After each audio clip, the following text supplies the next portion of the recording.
ఇప్పుడు మాకు ఒక ముసలి నేలపైన కనిపించక పచ్చళ్ళు ప్యాక్ అయ్యాయి. ఎంట్రన్స్ దగ్గర సెక్యూరిటీ గార్డ్ కోతులతో జాగ్రత్త అని చెప్తే ఏదో అనుకున్నాం కానీ కోతులు చూడండి మా బైక్ కవర్లో ఒక జిప్ చెక్ చేశాక ఏమనుకున్నాయో. మోడ్డ ఇడేం పెట్టలేదు అనుకుంటుంది అది. ఆవిడ వాళ్ళు ఎందుకు కొత్తారో కూడా తెలియదు అనుకుంటుంది. నెక్స్ట్ ఇక్కడ ఉన్న జంతువుల ఫోటోలు చూసి ఇప్పుడు వీటిని రియల్గా చూడబోతున్నాం అని హ్యాపీనెస్తో లోపలికి వెళ్ళాం.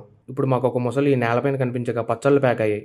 కాకపోతే పక్కన ఉన్న తాబేల్ని ఏం చేయట్లేదు ఏంటా అని దగ్గరికి వెళ్ళి చూసాక నా ఎక్స్ గర్ల్ ఫ్రెండ్ చేసిన దానికంటే పెద్ద మోసం ఇది అనిపించింది. చాలా మంది అంటారుగా ముసలి బలం నీళ్ళలోనే, బహుశా అందుకేనేమో వర్షాకాలం వరకు వెయిట్ చేసి తిందాం అనుకుని పక్కన ఉన్న వాటిని ఏం చేయట్లేదేమో. తర్వాత ఇక్కడ చూడండి ఒక చిన్న షార్క్ అడుగు మధ్యలో దాకుంది. సేమ్ నా ఫ్రెండ్ గడి తమ్ముళ్ళ ఏదో సినిమాటిక్ గా ఒక షూట్ తీద్దామని చెప్పి ఒక బోట్ ని వీడియో తీస్తుంటే వాడు సడన్ గా వెనక్కి తిప్పేశాడు. బట్ అంత బాధ అనిపించలేదు, ఎందుకంటే నేను ఈ రోజైనా తమ్ముడిని ఇబ్బంది పెట్టకూడదనే సంకల్పం కంటే స్లోగానే వెనక్కి తిరిగింది కాబట్టి.